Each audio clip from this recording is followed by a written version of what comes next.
সম্মানিত মাছ চাষি ভাইয়েরা, দেশ বা দেশের বাইরে যে যেখান থেকে দেখছেন, আজকে আপনাদেরকে ছোট্ট একটি ভিডিও দেখাচ্ছি। সেটা আপনারা কন্টিনিউ দেখতে থাকুন। এটা হলো আমরা একটা নতুন পুকুর খোদানো হয়েছে, অর্থাৎ মাটি কাটানো হয়েছে, যার কারণে আমরা এই নতুন পুকুরে আপনার 1 মণ চুন বা 1 বস্তা চুন, 1 বস্তাতে আপনার 50 কেজি চুন থাকে। এই চুনটা আমরা পাতিলে ভিজাই নিছি, আর হচ্ছে এই বস্তাতে ভিজাই নিছি। এখন হচ্ছে আমরা এটির আগে দেব হচ্ছে সার।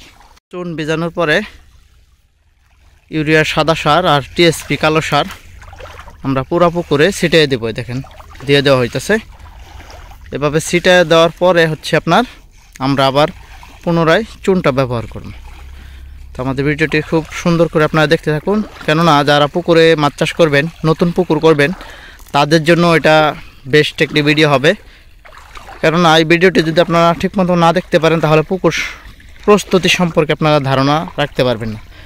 এখানে দেখেন চুন ভিজায় রাখছি, এই সারটা দিয়ে দিতেছে, তারপর আমরা চুনটা দেব। বন্ধুরা দেখতে পাচ্ছেন, এখন হচ্ছে আমরা সার দেওয়ার পরে চুনটা গলে যাচ্ছে। এখন চুন দেবো পুকুরে। দেখেন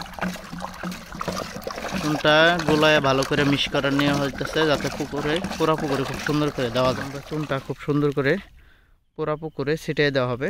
সাথে থেকে দেখুন যে আমরা চুনটা কিভাবে দিতেছি। দেখেন চুনটা দেওয়া হইতেছে, এখানে এক সাইডে দেওয়া হইতেছে। পুরা পুকুরে চুনটা দেওয়ার পরে দেখেন পুকুরটা কেমন সুন্দর দেখা যায়। দেখেন বন্ধুরা, আমরা চুন প্রায় পুকুরে দেওয়া কমপ্লিট হয়ে গেছে। দেখেন পুকুরে চুন দেওয়ার পরে পানিটা একদম ফ্রেশ হয়ে গেছে। চুন দেওয়ার পরে পানিতে যে সমস্ত মাটিতে দূষিত জিনিসগুলো থাকে, এগুলো কিন্তু চুনের ধাকে উঠা বেশি গেছে। দেখেন, তাহলে যে সমস্ত মাছ চাষি ভাইয়েরা পুকুরে মাছ চাষ করবেন বা পুকুর প্রস্তুতি করবেন, ঠিক আমাদের মতো এইভাবে পুকুর প্রস্তুত করবেন।